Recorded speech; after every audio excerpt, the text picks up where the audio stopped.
So, what is the famous folk song in Pampanga? Okay, so kapag may mga Kapampangan po ba dito? Yung mga masasarap? Ay, masasarap magluto ang mga Kapampangan. Anyway, sige. Okay, what is the famous folk song in Pampanga? Is it A, Sarong Banggi, B, Atin Ko Pong Singsing, or C, Pamulinawen, or D, Dandansoy? Ayan. Ang magkaalaman sa kinalalagyan natin ngayon kung sino ang mga taga Pampanga, no? Ayan, pag taga Pampanga ka dito, medyo mag-ingay ka naman sa ating comment section.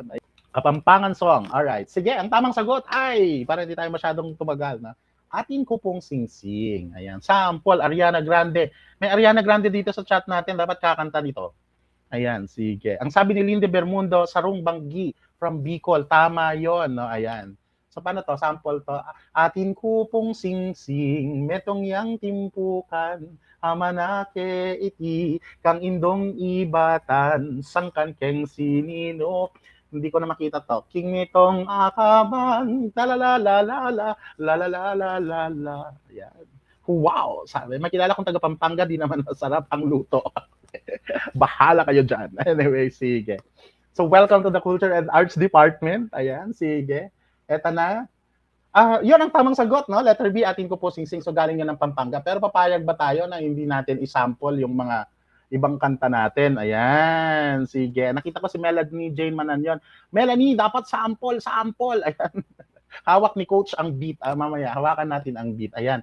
This is one of the most nostalgic songs from Bicol. Ayan. So, ang ibig sabihin ng Sarong Banggi, isang gabi. Ayan. So, one night. Ano yun? Sige. But it goes this way, baka familiar kayo. Ang taas naman. Sarong Banggi, sa higdang nakadangog ako, ninhunining sarong gamgam sa luba ko.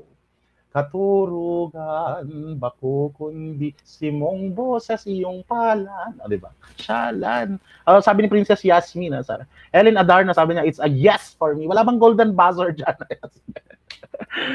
Napakayaman ng ating bansa, ng ating mga folk songs that actually gives us a lot of identity. So, one of the choices is Pamulinawen. Ayan. I think the Ilocano people here could relate to this one. So, this is a song about a lady, ayan, isang dalaga na ayaw niyang pansinin yung lalaki kasi pinatigas niya ang kanyang puso, ayan, pusong bato. Ayun.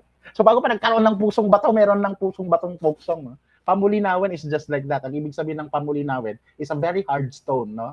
Likened to the heart of that lady. So Pamulinawen, pusok indengaman, tuy umasasog, agrayo dita sa diam, panunutem man, di ka pagintutulngan, tuy agayat, agrayo dita sa diam. So, Dandansoy is a folk song from Hiligaynon, or in the Panay Island, no? Pag sinabi natin Hiligaynon, ito yung language ng mga taga Iloilo, no?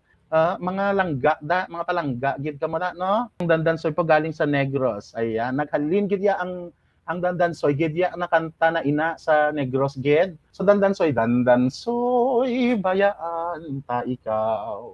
Pauli ako sa payaw, ugaling kung ikaw hidlawon, ang payaw imo lang lantawon.